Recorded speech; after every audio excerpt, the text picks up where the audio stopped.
The moment someone laughs at a language they do not understand, they usually reveal more about themselves than the person they are mocking.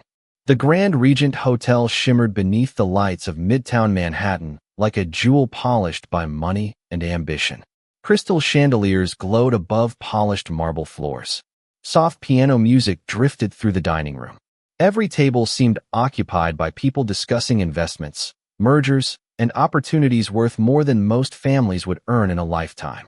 At the center of the room sat Ethan Whitmore, one of the most recognizable billionaires in America. His reputation was built on intelligence, discipline, and an almost legendary confidence in his own judgment. Tonight, however, confidence was quickly becoming irritation. The deal he had spent 6 months negotiating was falling apart. 2 international partners had unexpectedly withdrawn their support only hours earlier. His attorneys were calling nonstop. His advisors kept offering conflicting recommendations. By the time he entered the restaurant, Ethan's patience was already exhausted. Across the dining room, Grace Parker moved quietly between tables carrying a silver tray. At 28 years old, she had mastered the invisible art of hospitality. She knew how to refill a glass before someone noticed it was empty. She knew how to appear when needed and disappear when conversations turned private. Most guests never remembered her name. That was fine with her. Grace had learned years ago that people often saw uniforms before they saw individuals. Ethan barely looked at her when she arrived at the table. "Black coffee," he said. "Nothing else." Grace nodded politely. "Of course, sir." She returned moments later with a steaming cup. Ethan was deep in conversation with 2 business associates. The discussion was tense. Numbers were exchanged. Strategies debated. Frustration lingered beneath every sentence. One of the men finally sighed. "Maybe we should postpone everything until next quarter." Ethan leaned back in his chair. That would be surrender disguised as patience. The remark earned a few nervous laughs. Grace quietly placed the coffee on the table and stepped away. As she did, she noticed something unusual. One of the associates had brought a worn leather notebook covered with handwritten notes and classical references. It reminded her of books she had not seen in years. She glanced at it for only a second before returning to work. The evening continued. More guests arrived. More conversations filled the room. Then a small accident changed everything. Another server accidentally delivered the wrong dessert to Ethan's table. It was a harmless mistake, easily corrected. Yet after the day he had endured, Ethan reacted with visible annoyance. The dessert was removed immediately. The manager apologized. The situation should have ended there. Instead, one of Ethan's associates made a joke to lighten the mood. Several people laughed. Ethan shook his head and replied with a short sentence in Latin. The men at the table laughed even harder. Nearby diners heard the laughter, but not the words. Grace did. She froze for the briefest moment beside a service station. Her expression never changed. She simply lowered her eyes and continued arranging glasses. Yet something about the sentence lingered in the air. Because Ethan Whitmore had just assumed that nobody around him could understand a language spoken 2,000 years ago. And for the first time that evening, fate quietly smiled from across the room. Grace Parker continued serving tables as though nothing unusual had happened. Years of experience had taught her how to maintain a calm expression regardless of what she heard. Guests discussed divorces, acquisitions, political opinions, family secrets, and occasionally things they believed nobody else could understand. Most of the time, Grace ignored it. Tonight was different. The Latin sentence lingered in her mind because it had not simply been a joke. Ethan Whitmore had used the ancient language to describe the staff around him as decorations rather than people. The remark was subtle enough that nobody nearby reacted. His associates laughed because they understood. Everyone else remained unaware. Grace carried a tray of sparkling water toward another table and forced herself to focus on work. Yet the words remained, not because they offended her. She had heard worse. They remained because they reminded her of something she had spent years learning. Intelligence often made people humble. Knowledge sometimes made people kind. But occasionally, it made people careless. Across the restaurant, Ethan's table ordered another round of coffee. Grace's manager glanced toward her. "Can you take care of table 12? Grace nodded. Of course. She prepared the coffee service and crossed the dining room. The restaurant had become busier. Soft conversations blended with piano music. Crystal glasses reflected warm golden light. The atmosphere remained elegant and controlled. Ethan barely looked up when she arrived. His attention remained fixed on the discussion unfolding between his associates. The leather notebook was still open on the table. This time Grace noticed a phrase written in the margin, a quote from Cicero. Her eyes moved away immediately. Old habits. She had spent years teaching herself not to reveal what she knew. The coffee cups were nearly empty. Grace carefully refilled them one by one. Then one of the associates pointed toward the notebook. I still think the original translation is wrong. Ethan shook his head. 3 scholars reviewed it. 3 scholars can still be wrong. The conversation caught Grace's attention despite herself. The associate flipped several pages and revealed what appeared to be a photographed manuscript. Ancient handwriting covered the image. Ethan leaned forward. The phrase makes no sense in context. Exactly. Grace quietly placed the coffee pot back onto the tray. She should have left. Instead, she found herself glancing toward the manuscript for only a second. A single second. Long enough to recognize the structure. Long enough to notice something unusual. Then she walked away. 20 minutes later, the debate was still happening. Ethan's frustration had returned. The manuscript remained on the table. The translation remained disputed.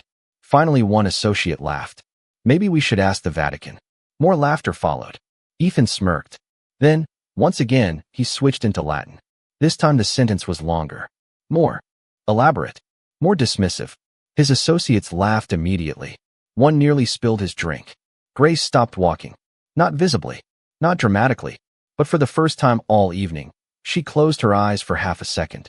Because Ethan had just made a joke about the intelligence of the person carrying his coffee. The irony was almost perfect. She opened her eyes again and continued walking. Yet somewhere across the dining room, destiny was quietly moving another piece into place.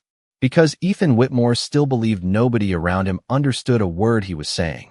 And he was about to discover how wrong that assumption could be. The evening moved forward, but something had shifted beneath the surface. Grace Parker could feel it the same way sailors sensed a storm long before clouds appeared. The restaurant looked unchanged. Guests continued dining. Waiters carried trays. Glasses clinked softly beneath the warm glow of chandeliers. Yet at table 12, a conversation was slowly becoming something else. Ethan Whitmore remained focused on the manuscript spread across the table. The document had become the center of attention. One associate insisted the disputed passage referred to trade routes. Another believed it referenced political alliances. Neither explanation satisfied Ethan. He hated uncertainty, especially when experts could not agree. Grace passed the table again carrying a tray of sparkling water. As she approached, she heard another fragment of the debate. The grammar does not support that interpretation, one associate argued. Then explain why 3 separate translations reached the same conclusion, Ethan replied. Nobody answered immediately. The silence lingered. Grace carefully placed fresh glasses on the table. Her eyes never settled directly on the manuscript. They did not need to. Years ago, she had spent countless hours studying texts that looked remarkably similar. Ancient margins, abbreviations, context clues hidden between seemingly ordinary words. The skills never completely disappeared. They simply became less useful in a life spent serving coffee and delivering menus. Ethan glanced toward her briefly. For the first time all evening, he seemed to actually notice her presence. Not because she had done anything unusual, simply because she happened to be standing there while another frustrating dead end appeared in the discussion. One associate rubbed his forehead. Maybe the original writer made a mistake. Ethan laughed quietly. The man spent 30 years writing legal and political documents. I doubt this was the one day he forgot how Latin worked. Several people smiled. Grace almost did too. Almost. Because Ethan was correct. Ancient authors rarely made random mistakes. More often, modern readers misunderstood context. She turned to leave. Then one page shifted slightly beneath the overhead light. A handwritten note became visible for less than a second. Grace stopped. Not physically, only mentally. One phrase caught her attention. A familiar construction. Suddenly the argument at the table made perfect sense.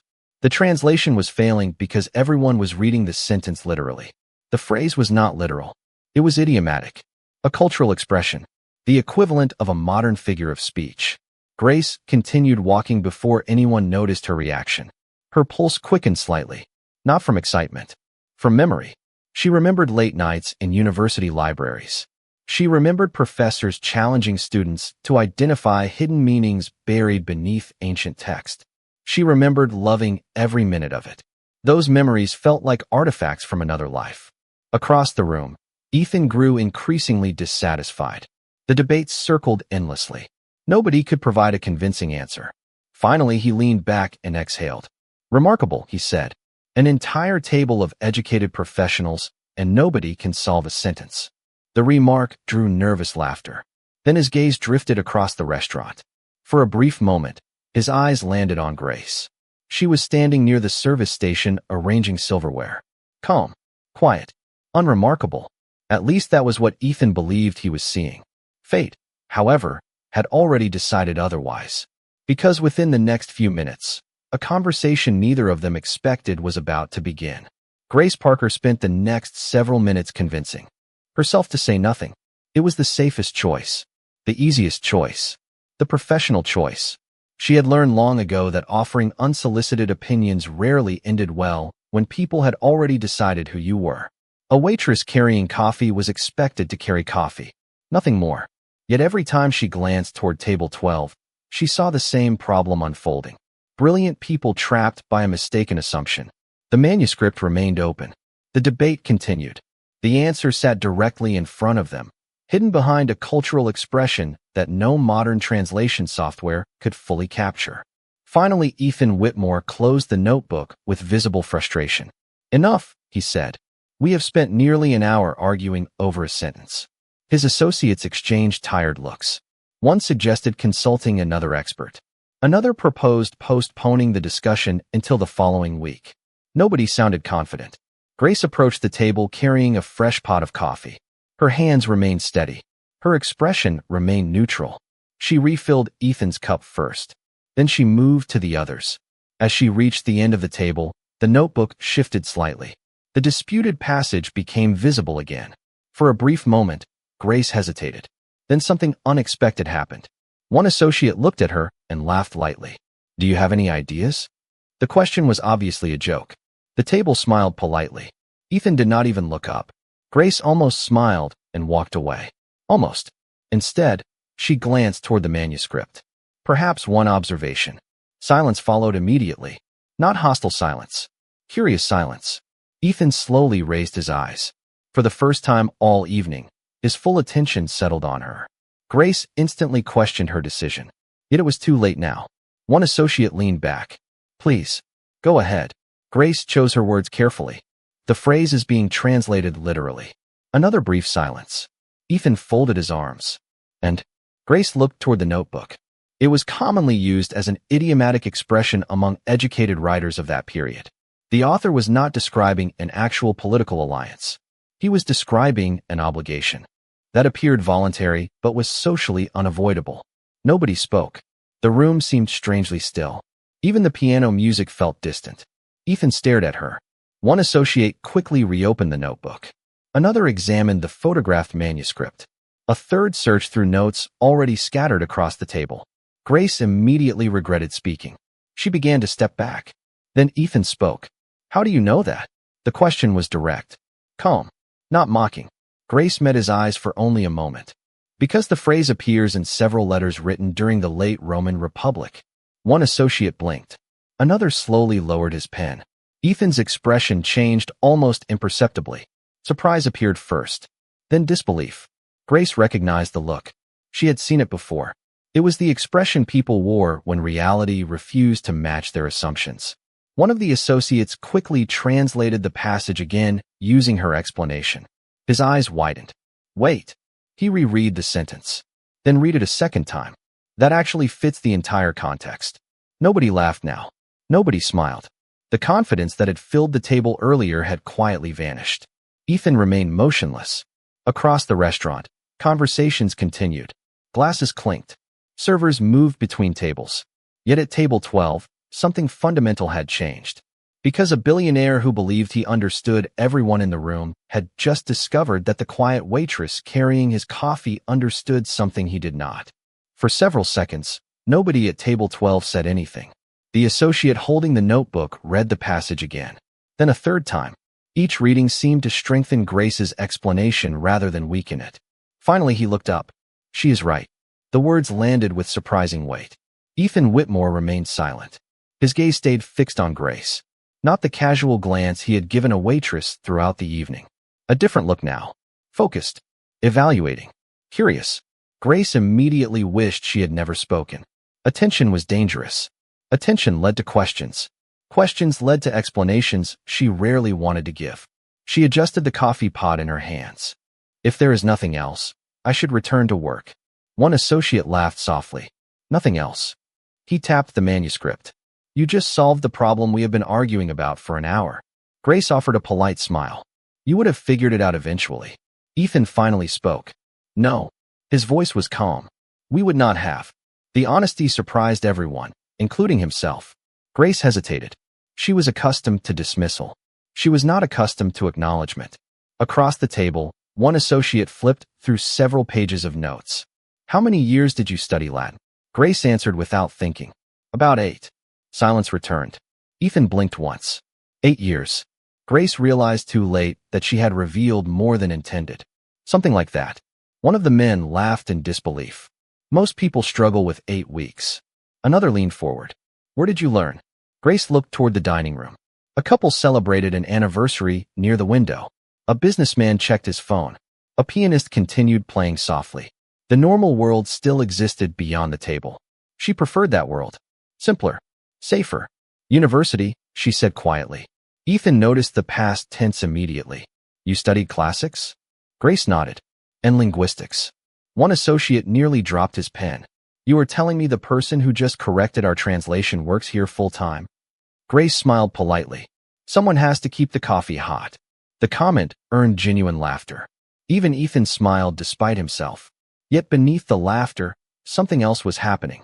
The assumptions surrounding Grace were beginning to collapse. The uniform no longer explained her. The apron no longer defined her. Every answer created a larger mystery. Ethan leaned back and studied her carefully. Then a memory returned. The Latin comments he had made earlier in the evening. The jokes. The remarks he assumed nobody understood. A faint expression crossed his face. Not embarrassment exactly. Something closer to realization. Tell me something. Grace waited. Ethan switched languages without warning. He spoke a complete sentence in Latin. The pronunciation was precise. Educated. Confident. Several associates immediately smiled. They recognized it as a test. Grace understood the sentence instantly. Her eyes widened slightly. Then she answered in equally fluent Latin. The response came effortlessly. Natural. Like opening a door she had not used in years. Every smile around the table disappeared. Ethan stared at her. Grace continued with a second sentence.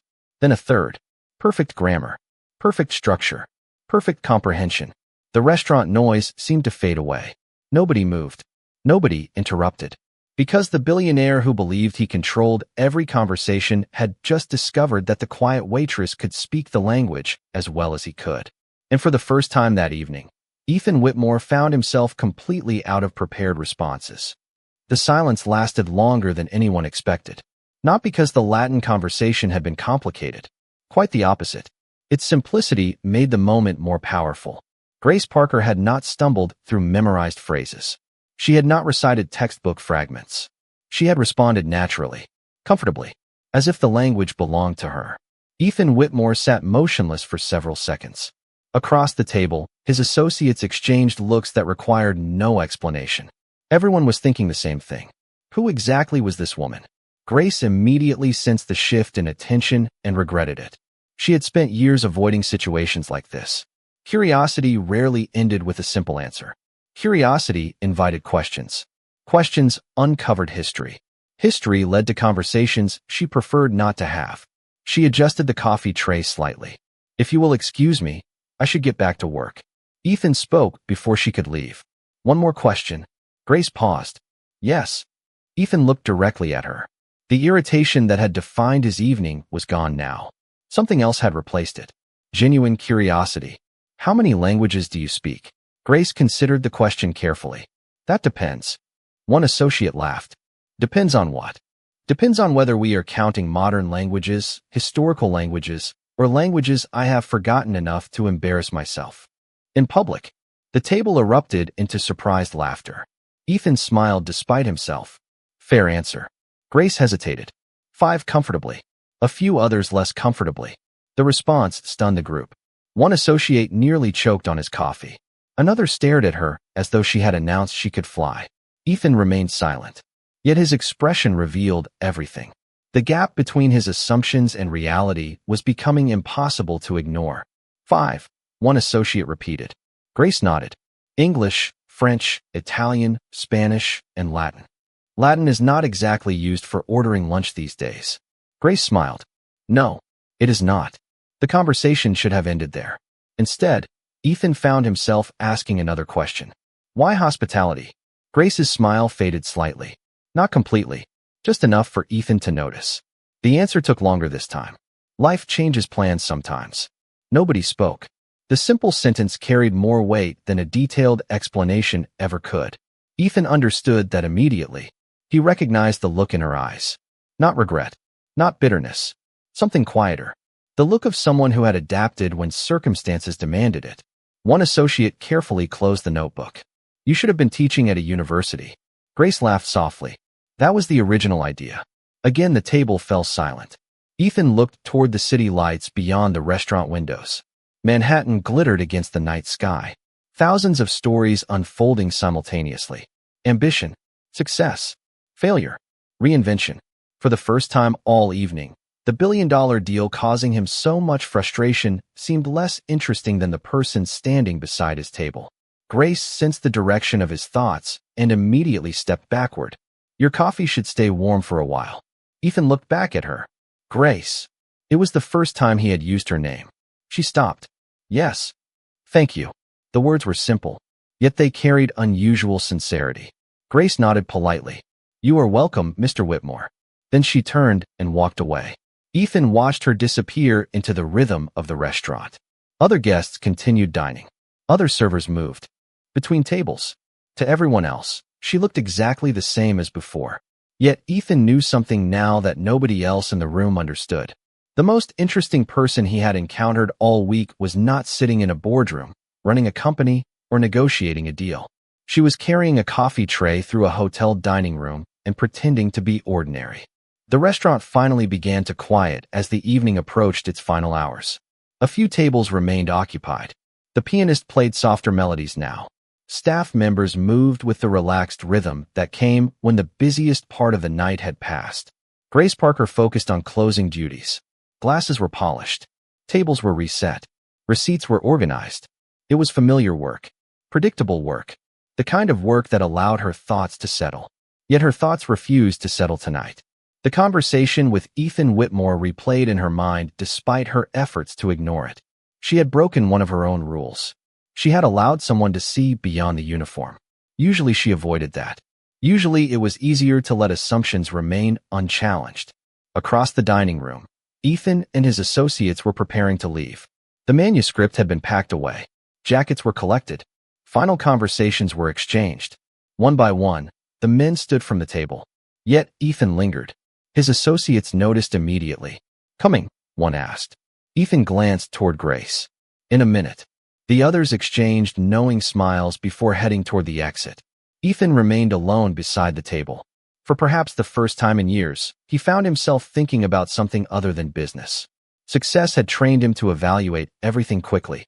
Companies, markets, people. Most of the time, those judgments served him well. Tonight, however, he kept returning to an uncomfortable realization. He had completely misjudged someone standing only a few feet away. Grace was collecting menus near the entrance when she noticed Ethan approaching. Her first instinct was concern. Guests rarely approached staff members after conversations like the one they had shared. She straightened slightly. Is there something else you need, Mr. Whitmore? Ethan smiled. The expression looked surprisingly natural when he was not arguing with attorneys or negotiating contracts. Actually, yes. Grace waited. Ethan glanced toward the now empty table. I owe you an apology. The words caught her off guard. An apology? Ethan nodded. Earlier tonight, I made assumptions. Grace understood immediately. The Latin remarks. The jokes. The dismissive comments he believed nobody could understand. She studied him for a moment. His expression held no defensiveness. No pride. Just honesty. That alone made him different from many wealthy people she had encountered. You do not owe me anything, she said gently. Ethan shook his head. I think I do. For a moment, neither spoke. The quiet between them felt surprisingly comfortable. Finally, Grace smiled. Then apology accepted. Relief crossed Ethan's face. Not dramatic relief. Just enough to reveal that the answer mattered more than he expected. He looked around the nearly empty restaurant. Can I ask one more question? Grace laughed softly. You have asked several more questions already. Ethan laughed too. Fair point. Then his expression became thoughtful. Do you ever miss it? Grace knew exactly what he meant. The university, the books, the languages, the life she once imagined. She looked toward the city lights beyond the windows. Manhattan sparkled beneath the darkness like scattered stars. Every day, she admitted. The answer was quiet. Honest.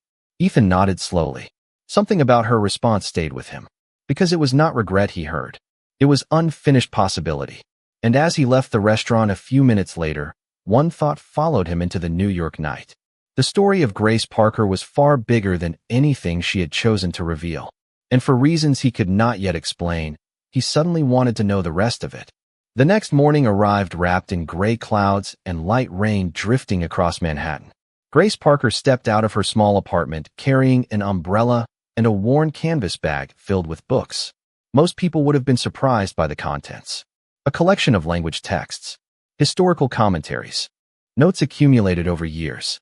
The books rarely left her side. They were reminders of a version of herself she refused to completely abandon. The city moved around her in its usual rhythm. Taxis splashed through puddles. Commuters hurried toward office buildings.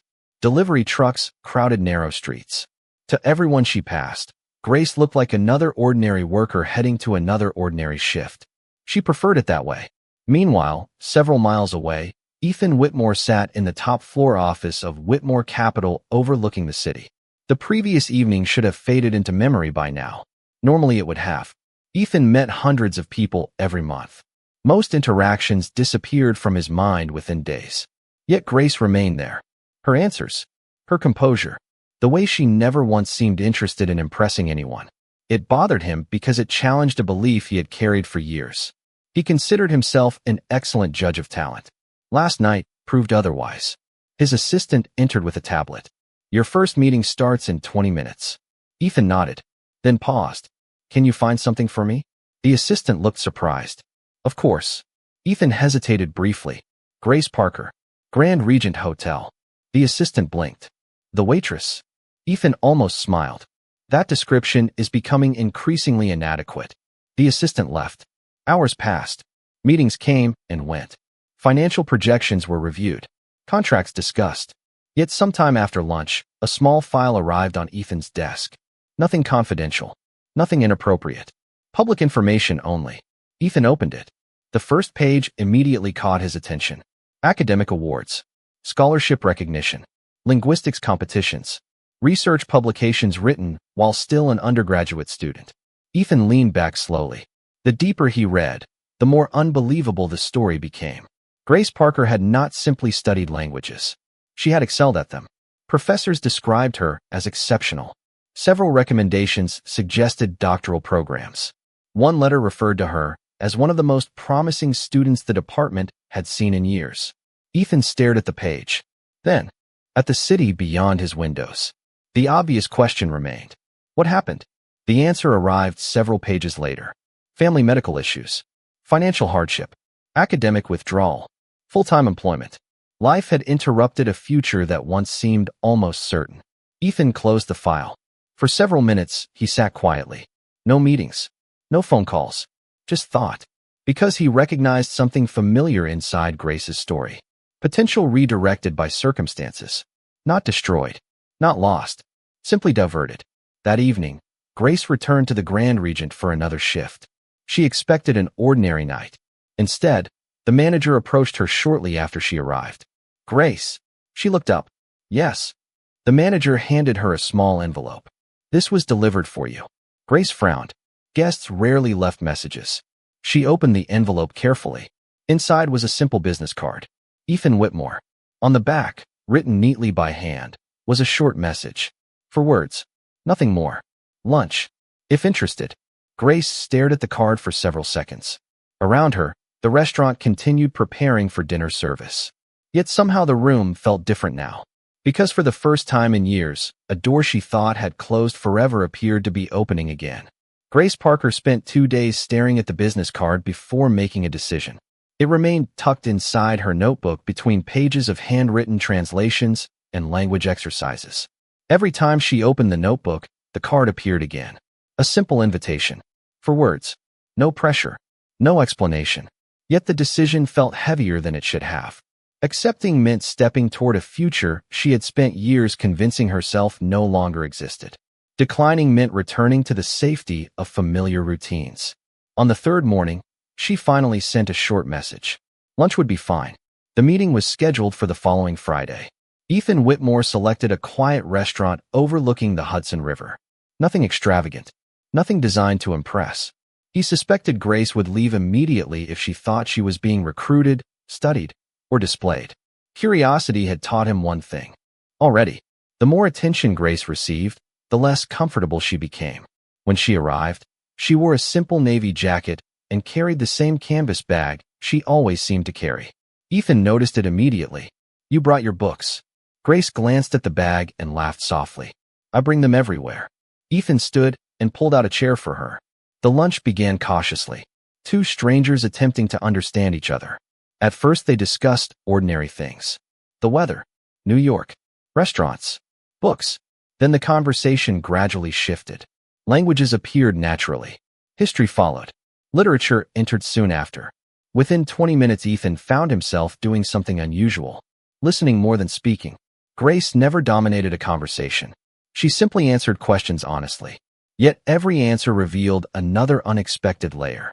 She spoke about medieval manuscripts, Renaissance scholarship, ancient legal systems, linguistic evolution.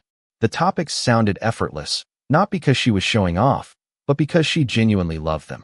At one point Ethan asked, "What language fascinates you most?" Grace thought for a moment. "That changes every year." Ethan smiled. "Current answer? Old French." Ethan laughed. "Of course it is." Grace smiled back. Then she explained how certain phrases evolved across centuries and influenced modern legal terminology. Ethan listened in amazement. Not because the information was useful to his business, because her enthusiasm transformed the subject. She spoke with the energy of someone discussing a lifelong passion rather than academic theory. During dessert, Ethan finally asked the question that had been waiting beneath everything else. "Why did you stop?" Grace looked toward the river outside the window. Boats moved slowly across the water. The city skyline reflected in the afternoon sunlight. "My father became ill during my final year." Ethan remained silent. Grace continued. "My mother had already passed away. There was nobody else." She shrugged gently. Bills arrived. Tuition arrived. Reality arrived. Ethan understood immediately. No dramatic tragedy. No cinematic disaster. Just responsibility. The kind millions of people quietly carry every day. Grace smiled faintly. Life is not always interested in our plans. Ethan looked at her for several seconds. Then he reached into his briefcase and removed a folder. Grace immediately grew suspicious. "What is that?" Ethan placed it on the table, but did not open it. "Something I would like you to consider." Grace stared at the folder. The familiar feeling returned. The feeling that a door she thought had been permanently locked was beginning to move. And for the first time since leaving university, she found herself wondering what might happen if she stepped through it. Grace stared at the folder for several seconds without touching it. The river beyond the restaurant windows continued moving beneath the afternoon sunlight. Boats drifted past. Conversations filled the room around them. Yet her attention remained fixed on the object sitting between them. Ethan Whitmore noticed her hesitation. "You look concerned." Grace laughed softly. People usually become concerned when billionaires slide mysterious folders across tables. Ethan smiled. "That seems reasonable." Still, she did not open it. Years of experience had taught her to be cautious whenever unexpected opportunities appeared. Opportunities often arrived carrying obligations hidden beneath attractive promises. Ethan understood her reluctance immediately. "It is not a contract." Grace raised an eyebrow. "That narrows the possibilities slightly." Ethan laughed. Finally, she reached forward and opened the folder. Inside was a collection of photographs, historical documents, and several translated pages. At first glance, It looked remarkably similar to the manuscript she had helped interpret at the hotel. Grace looked up. Another translation problem? Ethan nodded. A larger one. She examined the materials more carefully. The documents originated from multiple archives across Europe. Notes filled the margins. Translation attempts were attached. Several sections remained unresolved. Grace turned another page. Then another. The further she read, the more interested she became. Ethan watched the transformation happen. Her posture changed. Her attention sharpened. The restaurant disappeared from her awareness. The documents became the only thing in front of her. It reminded Ethan of watching a musician pick up a familiar instrument. What is all this? Grace finally asked. Ethan leaned back. A foundation project. Grace listened. Ethan explained that Whitmore Capital had recently funded a historical preservation initiative involving thousands of documents from private collections. Most of the material had already been cataloged. One particular set of texts, however, remained problematic. Scholars disagreed about several key passages. Interpretations conflicted. Progress had stalled. Grace continued reading while he spoke. Occasionally she nodded. Occasionally she frowned. By the time Ethan finished explaining, she had already identified multiple handwritten notes in the margins. Who translated this section? She asked. Ethan looked surprised. A university team in Paris. Grace pointed toward one paragraph. They are probably correct here. Her finger moved lower. But this section feels uncertain. Ethan smiled. You found that in less than 5 minutes. Grace blinked. Was I supposed to take longer? The answer made Ethan laugh out loud. Several nearby diners glanced toward their table. Grace looked embarrassed. Ethan shook his head. No, not at all. She returned to the documents. Minutes passed. Then 30. Then nearly an hour. Neither noticed. Questions became discussions. Discussions became collaborative analysis. For the first time in years, Grace found herself engaged in exactly the kind of intellectual work she once loved. No grades. No pressure. Just curiosity. Eventually, she closed the folder and looked up. This is fascinating. Ethan nodded. I thought you might say that. Grace smiled. Then her expression became more serious. Why are you showing me this? Ethan answered without hesitation. Because everyone I hired sees a document. Grace waited. Ethan continued. You see the people who wrote it. The words lingered between them. Grace looked down at the folder again. Nobody had described her work that way before. Not professors. Not employers. Not colleagues. Ethan stood as the lunch meeting finally came to an end. Take the materials home. Grace looked surprised. You trust me with them? Ethan smiled. After what happened at the hotel, I would be foolish not to. As Grace carried the folder toward the exit, something inside her felt strangely familiar. It felt like purpose. And for the first time in many years, the future seemed larger than the next work shift waiting on tomorrow's schedule. That evening, Grace Parker spread the documents across her small apartment table. Rain tapped softly against the window. A single lamp illuminated pages that had traveled centuries before arriving in her hands. Most people would have seen fragments of old writing. Grace saw voices, intentions, human beings reaching across time. She removed her notebook and began working. Hours passed unnoticed. Coffee grew cold beside her. Notes accumulated in the margins. Connections emerged between passages that had previously been treated as unrelated. Near midnight, she noticed something unusual. A recurring phrase appeared across multiple documents. At first it seemed insignificant. A routine expression. Yet the wording shifted slightly depending on the author. Grace leaned closer. Her pulse quickened. The translators had focused on individual documents. Nobody appeared to have studied the collection as a unified conversation. She pulled additional pages from the folder. Then more. The pattern became impossible to ignore. What scholars believed was a disagreement between writers was actually something very different. They were referencing the same event from different perspectives. Grace spent the next 3 hours verifying the possibility. Every clue pointed in the same direction. By sunrise, she had filled nearly half a notebook. The discovery was not dramatic. No hidden treasure. No lost empire.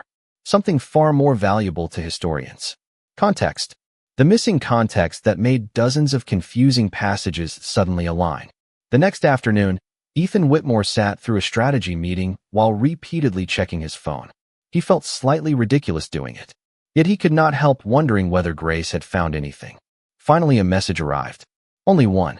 Sentence. I think everyone may have been asking the wrong question.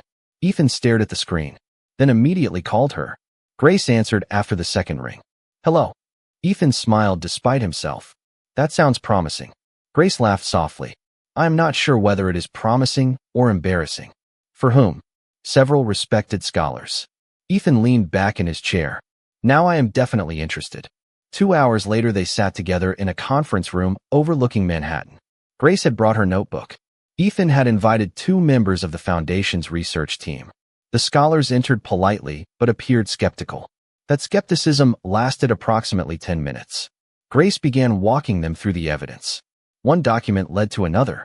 References connected. Dates aligned. Terminology that seemed inconsistent suddenly revealed a pattern. The room grew quieter with each explanation. Nobody interrupted. Nobody challenged her reasoning. They were too busy following it. Finally, one researcher removed his glasses and stared at the pages. How did we miss this? Grace answered honestly. Because you were translating documents. The room remained silent. She continued gently. I was reading a conversation. The statement lingered. Ethan watched the researchers exchange looks. Not defensive looks. Impressed ones. The kind professionals display when encountering exceptional work. By the end of the meeting, the atmosphere had completely transformed. What began as skepticism had become admiration. One scholar shook his head slowly. This solves problems we have been debating for months. Grace looked almost embarrassed by the compliment. Ethan noticed that. He also noticed something else. For the first time since he met her, Grace was not speaking like someone standing outside her world. She was speaking like someone who belonged in it. And as the meeting concluded, Ethan realized the Foundation project had achieved something unexpected. It had not simply uncovered new understanding about the past. It had begun restoring a future that Grace Parker thought she had lost forever. The weeks that followed changed more than anyone expected. What began as a simple review of historical documents evolved into something far larger. Grace Parker became an unofficial part of the Foundation's research efforts. At first, she contributed only a few hours each week, then a few more. The scholars who initially viewed her with cautious curiosity now actively requested her input. Questions that once took days to resolve were often clarified within a single conversation. Not because Grace knew everything. She did not. What made her valuable was something different. She listened to texts the way musicians listen to melodies. She searched for intention, rhythm, and human meaning hidden beneath words. One afternoon, Ethan Whitmore sat in a conference room observing a discussion among historians, researchers, and translators. Grace stood beside a digital display covered with notes and document excerpts. She was explaining a linguistic connection spanning several centuries. The explanation was clear, precise, effortless. Ethan watched the room carefully. Nobody saw a waitress standing there. Nobody saw an employee from a hotel dining room. They saw exactly what she had always been, a scholar. The realization carried an unexpected weight. After the meeting ended, one of the senior researchers approached Ethan. Where did you find her? Ethan smiled. At a restaurant.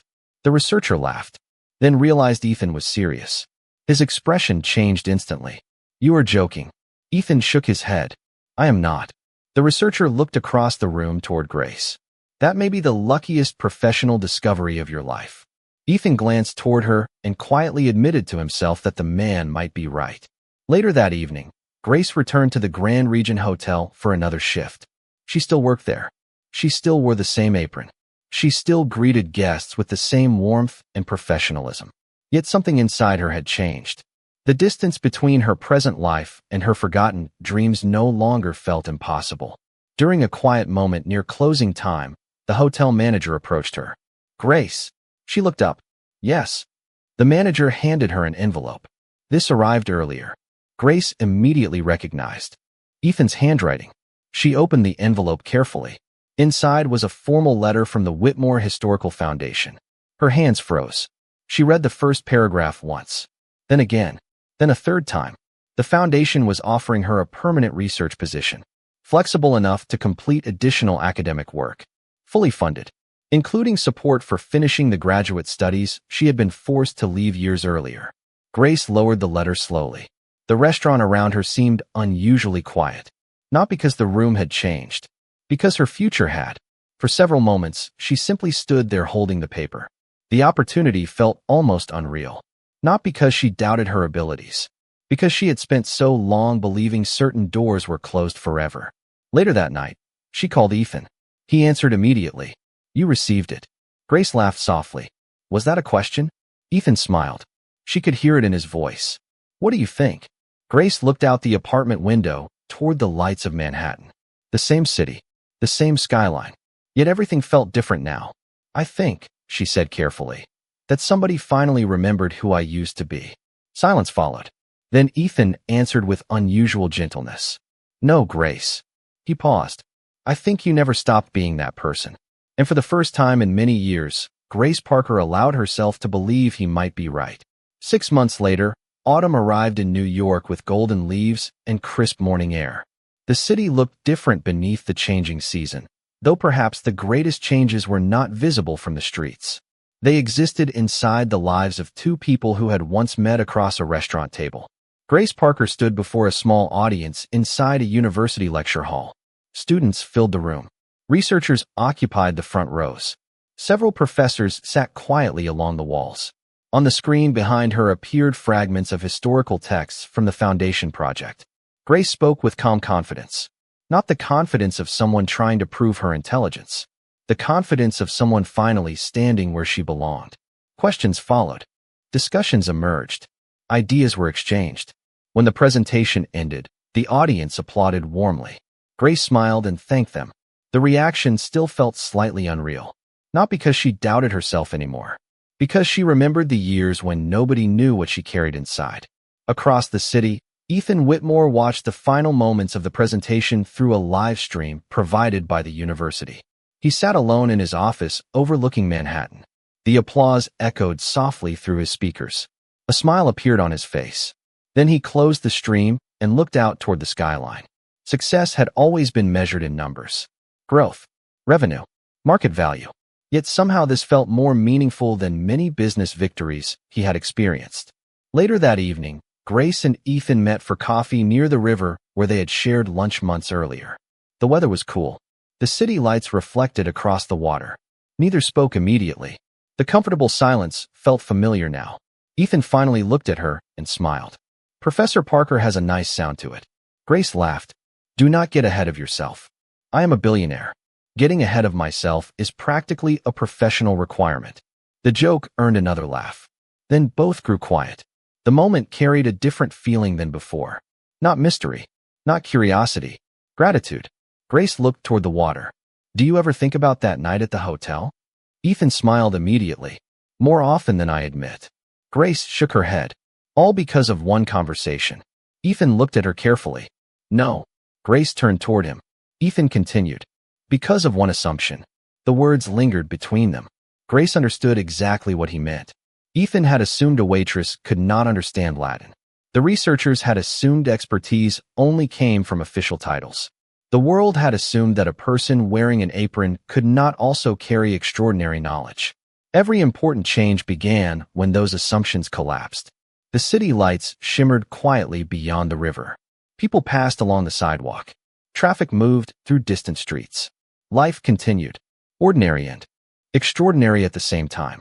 Eventually, Grace stood to leave. Tomorrow would bring more research, more study, more opportunities. A future that once seemed impossible had become real. Ethan watched her gather her books and smiled. Some things had not changed. She still carried them everywhere. Grace noticed his expression. "What?" Ethan shook his head. "Nothing." Then he added softly, "I am just glad you answered." Grace paused. She knew he was not talking about the invitation to lunch. He was talking about the moment months earlier when a quiet waitress chose to respond instead of remaining silent. She smiled, then walked into the evening. Ethan remained by the river for a few moments longer. The city stretched endlessly before him, full of strangers, full of stories, full of people waiting to be understood. And perhaps that was the lesson hidden beneath everything. The world is filled with ordinary faces carrying extraordinary chapters. The mistake is not failing to find them. The mistake is assuming they are not there.